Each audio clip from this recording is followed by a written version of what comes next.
Hola, Buen día, ¿cómo están? bien, ¿y ¿Cómo usted? estuvo el fin de semana? ¿Bien? ¿Todo bien? Sí. Qué bueno. Bien, hoy vamos a finalizar con estructura y función bacteriana. Espero que se vaya entendiendo lo que les voy comentando en esta clase de la estructura de las bacterias y cómo funcionan. Bien, habíamos dicho entonces que dentro de todas estas ventajas que tienen las bacterias al no ser compartimentalizadas, era que las reacciones que se generaban dentro de estas bacterias eran mucho más rápidas, ¿verdad? Eso les permitía dividirse mucho más rápido y para dividirse tenían que multiplicar prácticamente todos sus componentes. Y eso incluía, por ejemplo, multiplicar o duplicar los azúcares, el material genético, las proteínas, etc. Y dentro de las imágenes que habíamos observado, era de que las bacterias tenían estas capacidades de sintetizar a partir de un gen o de varios genes que estaban unidos, ¿verdad?, formando un operón, y por lo tanto estaban funcionando estos genes iban a generar un producto que todos estos productos iban a estar asociados a una función determinada y en común. Y la gracia de estos operones era que cuando se empezaban a expresar estos genes, se sintetizaban o transcribían a ARN, y el ARN era inmediatamente blanco, en este caso de los ribosomas, ya formando estos polisomas que aparecen acá, donde se puede observar que se empiezan a sintetizar rápidamente a partir de una secuencia de ARN mensajeros, se empiezan a sintetizar las distintas proteínas que están en el interior de esa ARN mensajero, y se van produciendo rápidamente entonces proteínas, ¿ya? Y esa es una de las particularidades que tienen las bacterias respecto, en este caso, a las células eucariontes. Y otra cosa importante que les quería comentar era que las bacterias obviamente tienen material genético y es ahí donde está toda la información que va a formar parte, en este caso, de sus estructuras. Y normalmente las bacterias poseen un cromosoma, y este cromosoma es un cromosoma circular, ¿ya? Como se puede apreciar en esta imagen que está acá. Tenemos un cromosoma circular, pero este cromosoma circular no se ve circular directamente dentro de la bacteria, sino que se ve súper enrollado y se ve es como una especie de elemento que está condensado dentro, ¿ya? Pero si uno lo toma y lo desenrolla, uno observaría que este cromosoma es circular, ¿ya? Es circular. Normalmente, como les decía, las bacterias poseen un cromosoma. Hay excepciones donde algunas bacterias poseen incluso dos cromosomas. No he visto que existan bacterias que tengan más de dos cromosomas. Todas tienen máximo uno y podrían tener, con algunas excepciones, dos cromosomas. Y lo otro que, aun cuando tengan dos cromosomas, las bacterias siguen teniendo sus genes de forma haploide. Son bacterias, son organismos haploides, ¿ya? No son diploides como nosotros, que tenemos una copia de gen en un cromosoma distinto, ¿verdad? En un cromosoma tenemos, que deriva de nuestra madre en este caso, tenemos un gen codificante para una proteína, por ejemplo, una enzima, etc. Y tenemos además una copia en el otro gen que proviene en este caso de nuestro padre, y ahí tenemos dos cromosomas, ¿verdad?, que van a codificar genes similares. En el caso de las bacterias, son microorganismos haploides, y aun cuando tengan dos cromosomas, en cada cromosoma van a tener distintos tipos de genes. Normalmente estos genes que están dentro de este cromosoma, y el cromosoma en sí se caracteriza porque históricamente se han descrito que en las bacterias no existen histonas, ¿ya? Sin embargo, hoy en día, desde hace algunos años, probablemente en 2008, 2010, se han encontrado evidencia de que las bacterias sí tendrían una especie de histona, y en inglés la gente le pone algo así como histona-like, ¿ya? Como un tipo de histona, histone-like, ¿ya? Y es como si hubiese un elemento que es similar a las histonas eucariontes. Aproximadamente estas histonas, entre comillas, ¿verdad?, estas proteínas tipo histona que tienen las bacterias, son elementos muy similares a los que tenemos nosotros los eucariontes. Son proteínas de bajo peso molecular, se describen como de bajo peso molecular, alrededor de 10.000 kilodalton. Y tienden a ser elementos o proteínas péptidos con carga positiva. Esas son como una de las características. ¿Y por qué se caracterizan por ser elementos con carga positiva, al igual que en nosotros, porque gracias a la carga se pueden unir a elementos con carga neta negativa como es el ADN. ¿Ya? Entonces las bacterias sí tendrían una especie de histora que ayuda a que se enrolle este material genético que corresponde al cromosoma, o nucleoide, que es el otro término que también se utiliza para denominar al material genético de las bacterias.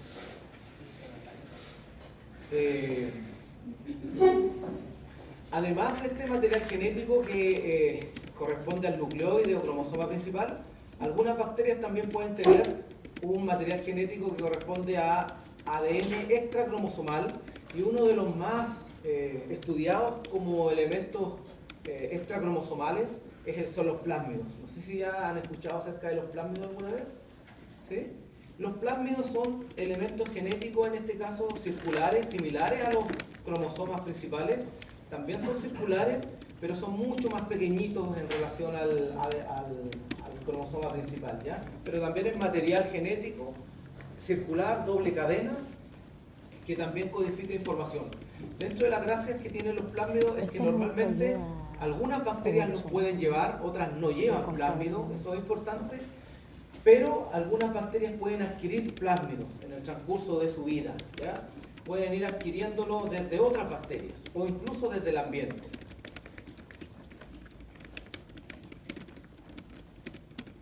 Además, hay otra cosa que es bien interesante de las bacterias y que ha ido cambiando con el paso del tiempo, es que además de, al parecer, sí tener histonas como tal, las bacterias pareciera ser que también tienen un citoesqueleto como tal, ¿ya? Que era algo que hace algunos años atrás se describía como algo que estaba presente solo en los eucariontes, pero hoy en día ya se ha descrito que hay algunas proteínas que tienen cierta homología y que están presentes en las bacterias, que tienen cierta homología con proteínas que forman parte del citoesqueleto bacteriano. Por ejemplo, está esta proteína que se llama FTSZ, que tiene alrededor de un 30% de homología con la tubulina, y la tubulina es la principal componente en este caso del citoesqueleto.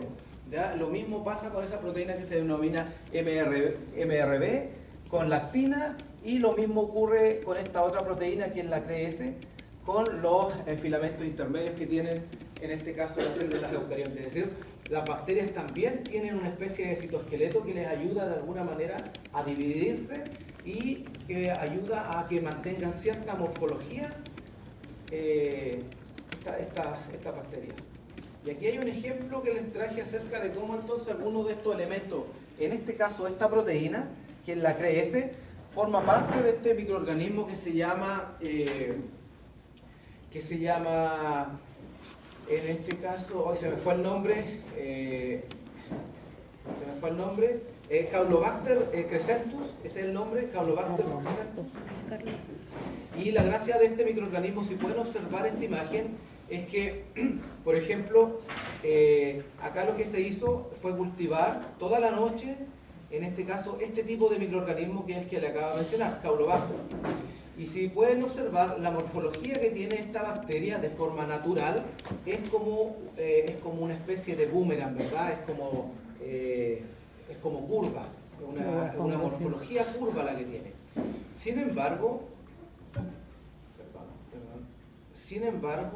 cuando en este caso se le inserta un elemento genético en el interior del gen que codifica para esta proteína, la CRES, ya se le inserta un elemento genético, es decir, si este es el gen, acá tenemos más genes, y este es el gen que codifica a esa CRES, se inserta un gen acá, se rompe este gen.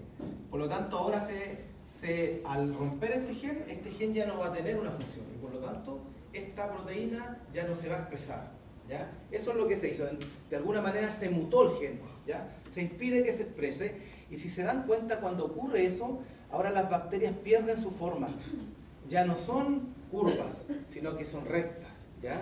Y por lo tanto, aquí se demuestra entonces que esta proteína, la CRES, es fundamental para la morfología de la bacteria, para que tenga esa forma natural que es curva.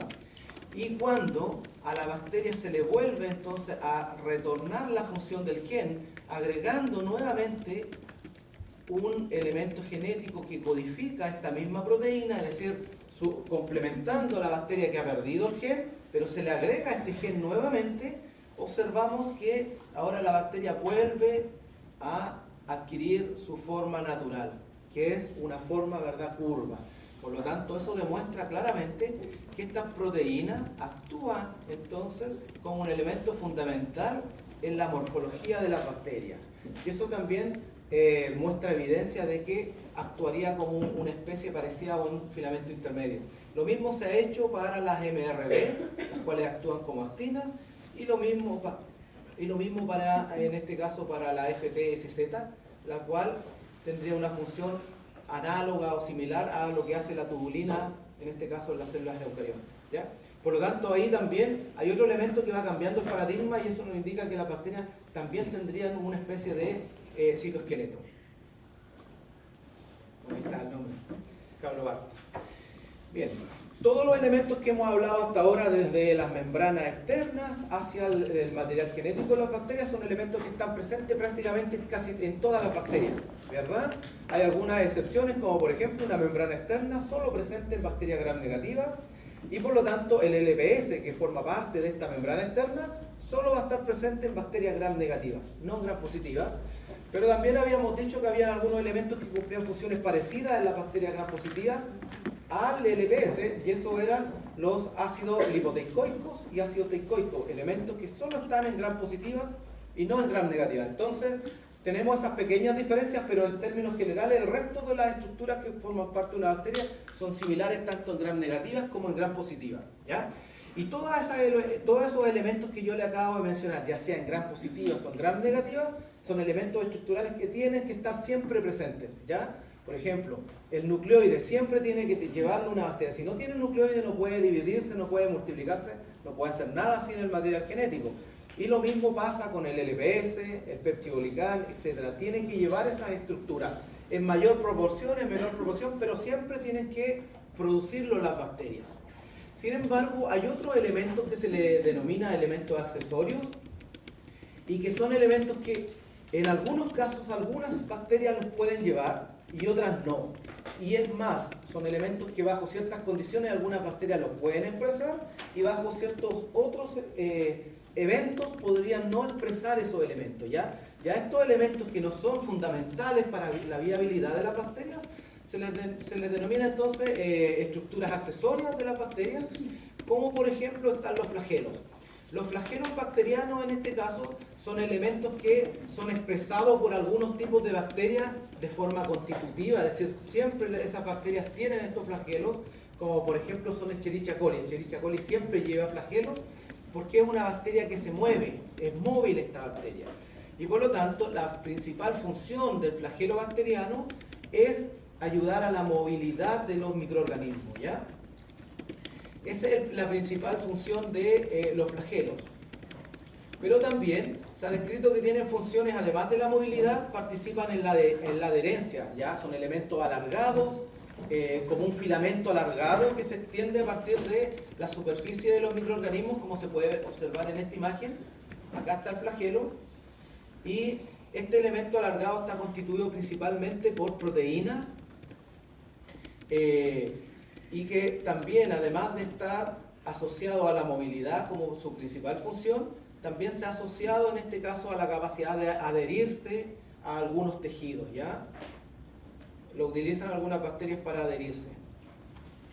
Las bacterias que expresan en este caso flagelos tienen ciertas ventajas adaptativas con respecto a aquellas que no lo tienen, debido a que esta capacidad de tener flagelos les permite moverse, y eso hace que lleguen más rápido, por ejemplo, a una fuente rica en algunos nutrientes, ¿ya? Por lo tanto, eso es muy importante para las bacterias.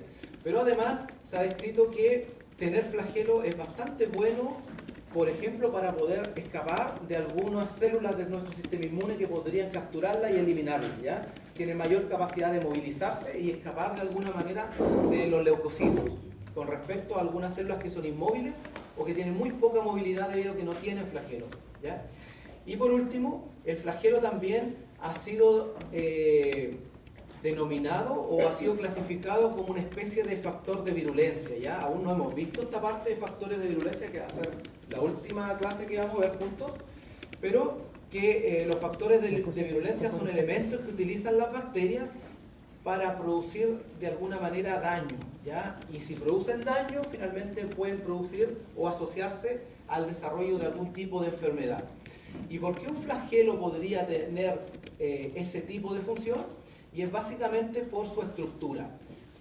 Por un lado, el flagelo, como se puede observar acá, corresponde a un elemento filamentoso constituido principalmente por proteínas y en su lado externo, es decir, el lado extracelular de la bacteria es principalmente proteínas y como un filamento, pero este filamento está unido a la membrana, ya sea membrana externa, como se puede observar en esta figura, membrana externa, pared y membrana citoplasmática, o directamente a la pared y a la membrana citoplasmática, y el elemento que se une a esta zona de acá se denomina un motor, ¿ya? Y literalmente es como una nanomáquina, es un motor que le permite a este microorganismo que lleva este flagelo hacer pasar protones desde el medio externo hacia el medio interno de cualquiera de estas dos bacterias.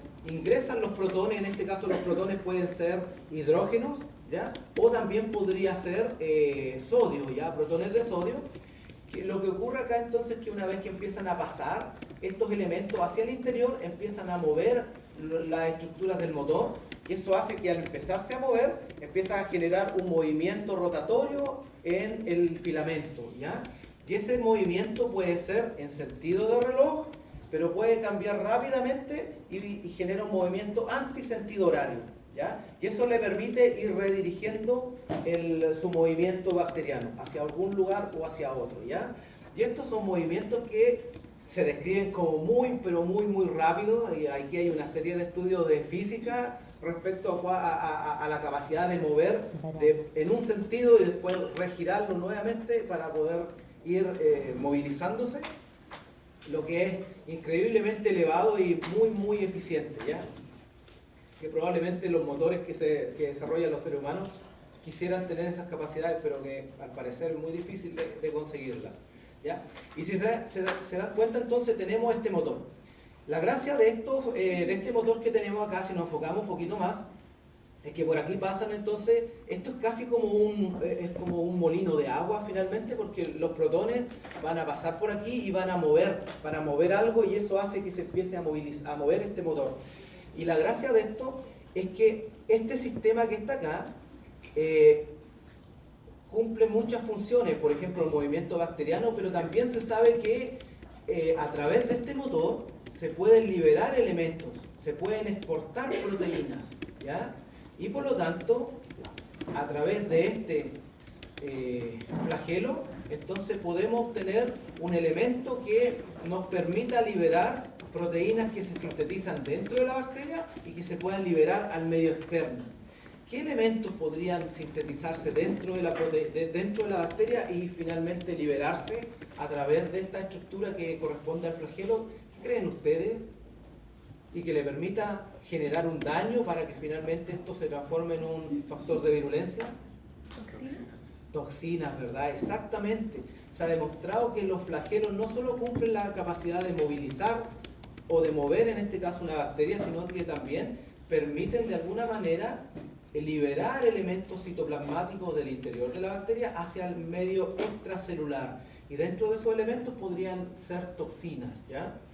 Pero además es considerado un factor de virulencia debido a que tiene esta capacidad de adherirse, le permite a las bacterias adherirse a algún tejido, y por lo tanto eso también es considerado como un elemento asociado a la virulencia, ¿ya? Bueno, y los flagelos pueden estar distribuidos en la superficie, siempre van a estar en la superficie de las bacterias, pero pueden estar formando, por ejemplo, uniéndose o expresándose solo en un lugar de la bacteria. Podrían estar produciéndose o generándose en distintas zonas, por ejemplo, como acá, o en toda la bacteria, ¿ya? Pueden ser un flagelo, podrían ser múltiples flagelos los que se van a expresar. Bien, otro elemento también que es muy importante en las bacterias, pero que no todas las expresan, e incluso algunas las expresan bajo ciertas condiciones y bajo otras las dejan de expresar, son las fimbrias. Acá también tenemos un filamento parecido a un flagelo, pero acá los filamentos son mucho más pequeños, también son proteicos, y la principal función de la fibra en este caso es la adhesión. ¿Ya? Les permiten adherirse a los tejidos, específicamente a azúcares, ¿ya? Eso es muy importante. A los azúcares que están en la cara externa de los tejidos de las células, es ahí donde se unen estas fibras, y eso permite entonces que las bacterias sean capaces de unirse a estos azúcares, a estas estructuras, y por lo tanto corresponde al primer paso de colonización en un proceso de infección, por ejemplo.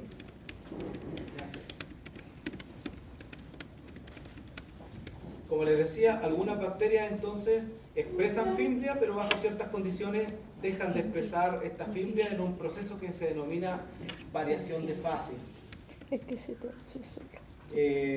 Una de las fibrias más estudiadas, diría yo, corresponde a este pili F o pili sexual, la cual es un elemento que participa en un proceso de interacción de dos bacterias que se denomina conjugación.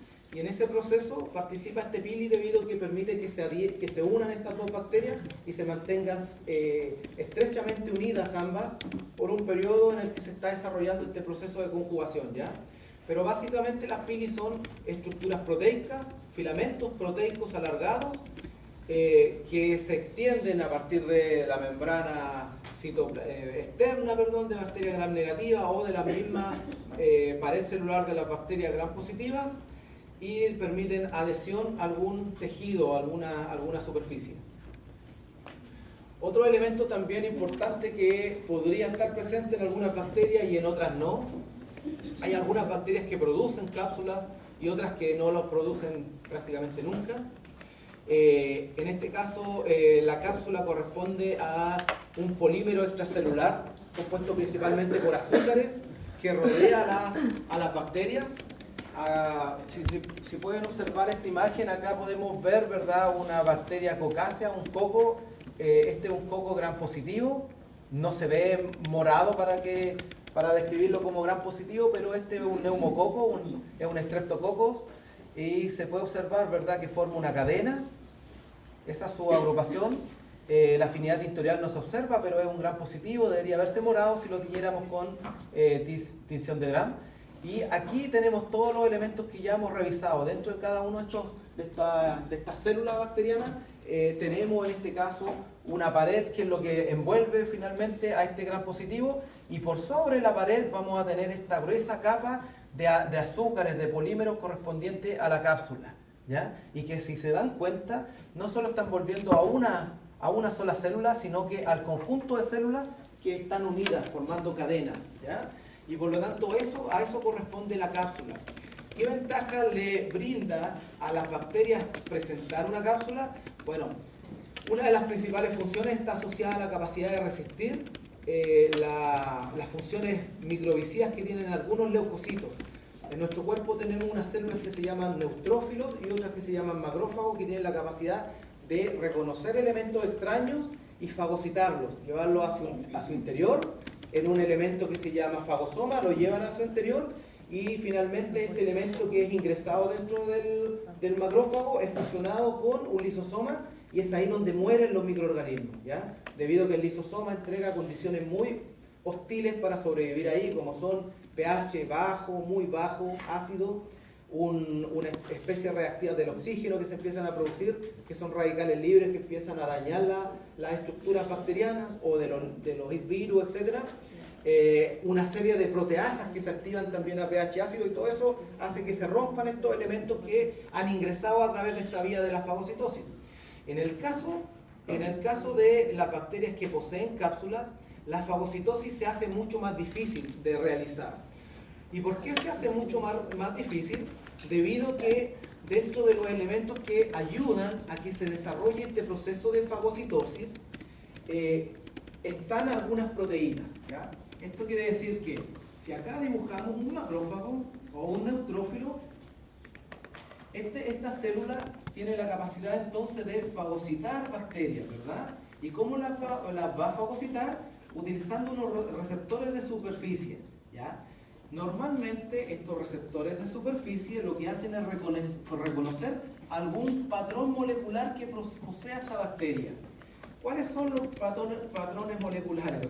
Patrones moleculares son estructuras que han sido conservadas evolutivamente en las bacterias, como por ejemplo, y que no pueden cambiarlas de un momento para otro, ya que tienen que mantenerlas.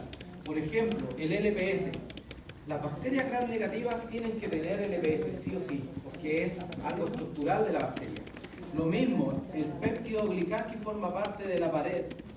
Tienen que mantener el peptidoglicán. Las bacterias no pueden vivir sin peptidoglicán.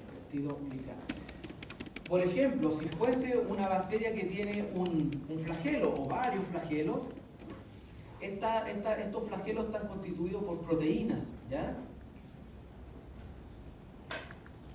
Por proteínas, y esas proteínas tienen que ser constantes, tienen que ser mantenidas por la bacteria, etcétera. ¿Ya? Entonces tenemos distintos elementos, o el mismo ADN bacteriano, ¿ya? El ADN. Son características que la bacteria no puede dejar de tener.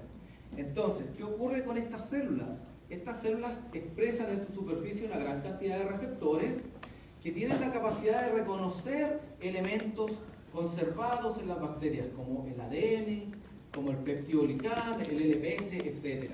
Y una vez que lo reconocen, son capaces entonces de llevarla, supongamos que acá está la bacteria, son capaces de llevarla a su interior en un fagosoma, y este fagosoma va a madurar hasta que se fusiona con los lisosomas. Y acá las bacterias deberían morir, mueren, ¿ya? Sin embargo, y este proceso de fagocitosis es mejorado aún más cuando algunos elementos de nuestro cuerpo, especialmente elementos séricos, elementos humorales, se unen a esta bacteria, ¿ya? ¿A qué me refiero con elementos humorales? Por ejemplo, cuando una bacteria ingresa a nuestro cuerpo, ¿sí? Sí, disculpa, que en el caso de que un paciente consuma lo que son antibióticos, la cápsula tendría algún que... Probablemente sí, que es un elemento que va a impedir que ingresen otros elementos hacia el interior. También es un elemento que puede funcionar como una barrera, porque ya la membrana externa es una barrera de permeabilidad para algunos antibióticos, por lo tanto la cápsula también podría ser. Entonces, en resumen, tenemos esta célula que es capaz de reconocer todo esto, ¿ya? Y además, para poder mejorar este proceso de fagocitosis, hay algunos componentes de nuestra sangre, por ejemplo, que están en nuestra sangre, en nuestro fluido, que se llaman proteínas del complemento, y también algunos anticuerpos. Tanto las proteínas del complemento como los anticuerpos lo que hacen es unirse a la superficie de estas bacterias, ¿ya? Se unen acá, vamos a dibujarla aquí como una X. Se unen a la superficie, tanto el complemento como las proteínas de los anticuerpos. Y la gracia es que estas proteínas, tanto el complemento como las proteínas de los anticuerpos, se unen específicamente a proteínas de interés de la superficie, ¿verdad? Donde se fijan estos elementos. Y la gracia de esto entonces es que estas proteínas ayudan a generar un proceso que se llama opsonización. Es decir, si tenemos las bacterias unidas a estas proteínas, estos leucocitos tienen la capacidad de reconocer de mejor manera a estas proteínas que están en la superficie y fagocitarlos con mucha mayor eficiencia, ¿ya? En este proceso. Sin embargo, si se darán cuenta, si tenemos a una bacteria con todos sus elementos que son patrones moleculares asociados a patógenos, todo esto, ¿verdad?, que les vamos a llamar PAMs. Ahora lo que va a ocurrir es que con la cápsula todos esos elementos van a estar como escondidos, ¿verdad? Y por lo tanto la capacidad de este leucocito para reconocerlos es mucho menor. Y lo mismo va a ocurrir con esos otros elementos que yo les mencionaba que ayudaban al proceso de fagocitosis a través de este fenómeno que se denomina opsonización. Reducen las capacidades del macrófago para poder hacer un reconocimiento adecuado de estas estructuras que están en la superficie debido a la cápsula, y por lo tanto se reduce la capacidad de reconocimiento y por lo tanto de fagocitosis, ¿ya? Y por lo tanto la cápsula es un elemento, es un factor de virulencia que protege en este caso a las bacterias de la fagocitosis. ¿Ya? Eso es muy importante. Profe, Y bueno, ¿sí? no quiero sonar ignorante, pero ¿cómo se escribe opsonización? Veamos si lo podemos escribir bien. A ver. Creo que se escribe así. Sí, pues, es el proceso así como de reconocimiento de las proteínas específicas. Opsonización, sí, así es. La yunte. Opsonización. Opsonización, sí. No, es medio, es larga la palabra y no muy común. ¿Ya? Profe, Sí. la cápsula cuando rodea a una cadena, ¿es necesario que rodea toda la cadena o puede rodear solo como a una, así como Sí. localizado? Normalmente puede rodear a toda la, en este caso, el conjunto de bacterias que no se han separado unas de otras. ¿Ya? Y lo otro, cuando el paciente toma mal los antibióticos, ¿es probable que la bacteria desarrolle una cápsula para después como tener como esa inmunidad a los antibióticos? Mira, yo no estoy seguro al respecto, pero sí hay un movimiento que viene trabajando en el aspecto de que hay una relación entre la resistencia a los antibióticos y la virulencia. ¿Ya? Es decir, la cápsula es un elemento asociado a la virulencia, la capacidad de resistir en este caso algún proceso inmune de nuestro cuerpo. Y es posible que sí, que si tú le agregas antibióticos, las bacterias, algunas, no todas, podrían volverse más agresivas y expresar elementos que le permiten sobrevivir en ese ambiente que la está atacando y podrían aumentar la producción de azúcares extracelulares generando una cápsula. Creo que en Klebsiella se ha visto eso, sí. Creo que se ha visto ese mismo fenómeno que tú comentas. Y bueno, eso entonces, tener cápsula ayuda bastante a las bacterias, ¿sí? El Sí, spam. PAMS viene del inglés, pero significa patrones moleculares asociados a patógenos. ¿Y los complementos y anticuerpos se unen a eso? Sí, se unen. Ahora En sí el lo caso sé. de los anticuerpos se pueden unir a cualquier proteína de forma específica que tenga la bacteria en su superficie, solo en el caso de que se hayan generado anticuerpos en algún proceso infeccioso previo. ¿Ya? Y en el caso del complemento se pueden fijar directamente a la superficie de las bacterias por enlaces químicos, básicamente. ¿Ya? Pero al tener cápsulas se reducen esas posibilidades. ¿Qué es la opsonización? Opsonización, bueno, el concepto de opsonización es inmunológico, ¿verdad? Y hace referencia a la capacidad de un macrófago para poder mejorar sus propiedades fagocíticas. ¿Ya? Y la analogía que siempre hacemos en inmunología es que, por ejemplo, si tú tienes una ensalada, ¿verdad? Y tú te vas a comer la ensalada, probablemente si no le has echado sal no sea tan apetitosa, ¿verdad? Pero uno le agrega sal y ahora se vuelve mucho más rica, ¿verdad? Es como el mismo fenómeno que ocurre con las bacterias. El macrófago puede fagocitar las bacterias, es decir, comérselas de alguna manera, pero si tú le agregas esto equivalente a la sal, la sazonas, ¿verdad? Le agregas estos elementos que la van a rodear y ahora es mucho más apetitosa para el macrófago. Exactamente, es una equivalencia parecida, ¿ya? Y a eso corresponde la opsonización. Gracias. Bien, y otro elemento que también, yo diría que el último elemento que vamos a ver que es accesorio en las bacterias y que acá se ha observado que solo algunos grupos muy en particulares pueden producir esporas, son las esporas, ¿ya? Y las esporas son unos elementos de resistencia bacteriana que en este caso se ha demostrado que hay dos géneros que pueden producir esporas, un género que se denomina Bacillus y el otro género que se denomina Clostridium. Esos son los dos géneros que al menos yo conozco que producen esporas. El resto no producen esporas. Ya ningún otro microorganismo que yo conozca al menos produce esporas. Por lo tanto, muy definido a esos dos géneros. ¿Lo puede repetir los géneros, por favor? Bacillus, el género Bacillus y el género Clostridium. El Creo que aquí va con una H. Clostridium. Ah, como Chrome. Clostridium. Sí, con Clostridium. Lo voy a averiguar. ¿Ah? Lo que necesitaban escrito así. No. Sí, nunca les voy a preguntar eso, pero... Profe, ¿Sí? el que las bacillus tengan esporas podría estar asociado, no sé, como que la caries pueda pasarse a otro diente, porque la lactobacillus están presentes ya en caries como más profundas. Es Clostridium. Clostridium. Eso no estoy seguro, habría que ver si es que patógenos de estos géneros están presentes en este caso, enfermedades orales.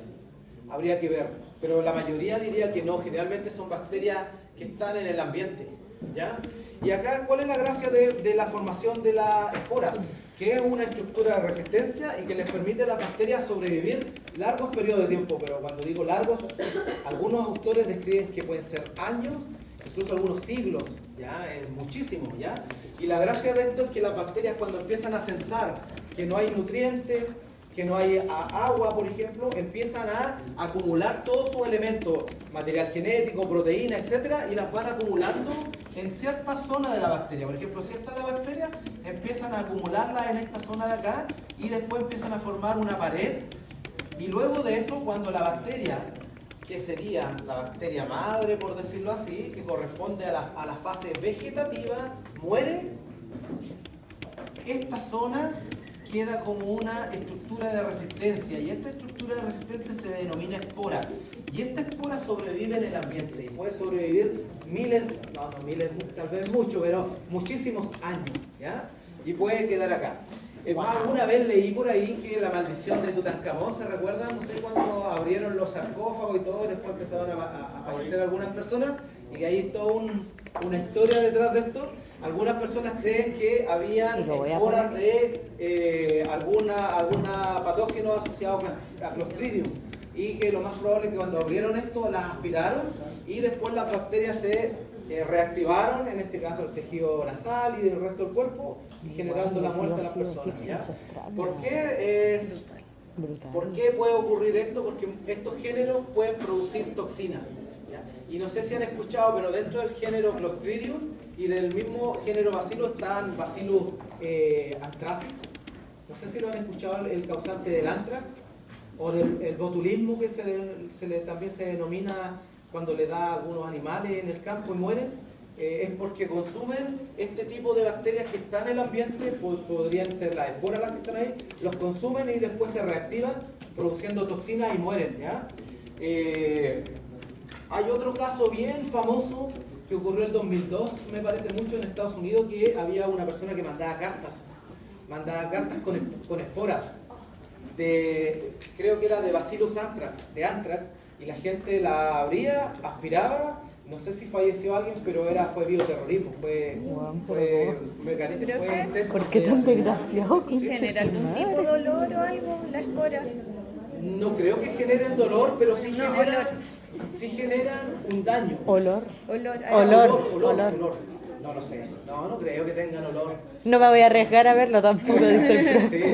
Bueno, pero por ejemplo, Clostridium tetani es una bacteria que produce el tétano, que es el típico cuando uno se clava un clavo, ¿verdad? O se entierra algo en el tejido, en los pies, qué sé yo.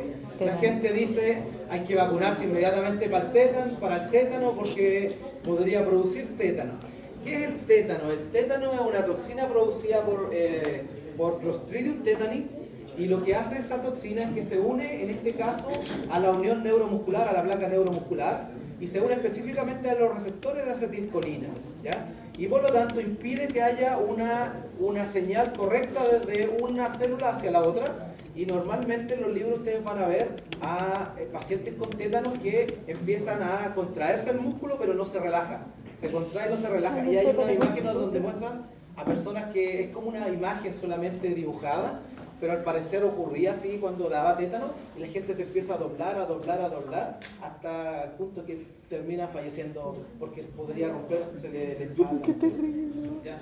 Es muy peligroso, ¿ya? Entonces, este otro elemento que algunas bacterias lo producen, en este caso son estos dos géneros principalmente, y que la principal función es resistencia, ¿ya? Resistencia en este caso a los cambios ambientales. Bueno, ahí hay una imagen. Bien, y antes de finalizar les voy a hacer una pequeña pregunta. Tiene que ver con esto, ¿ya? Tiene que ver con el crecimiento bacteriano. Si se dan cuenta, entonces ya tenemos estructuras que obviamente las bacterias los tienen que tener sí o sí, pero hay otras que solo están presentes en algunas bacterias y no en todas, como son en este caso los flagelos, las fimbrias, las esporas y en este caso también la cápsula, ¿ya?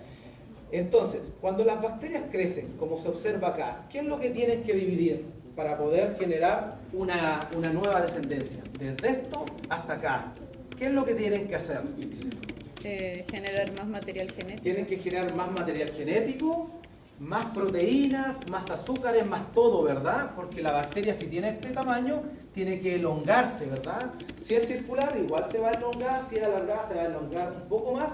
Y lo que finalmente va a ocurrir de acá, ¿verdad?, es que esto se va a generar un septo, es el nombre, como un tabique que se forma entre las dos células, donde participan estas proteínas que son análogas a las tubulinas, la FTSZ, participa en esta zona de acá, permite que se genere el septo y luego se separa. Tenemos dos células hijas.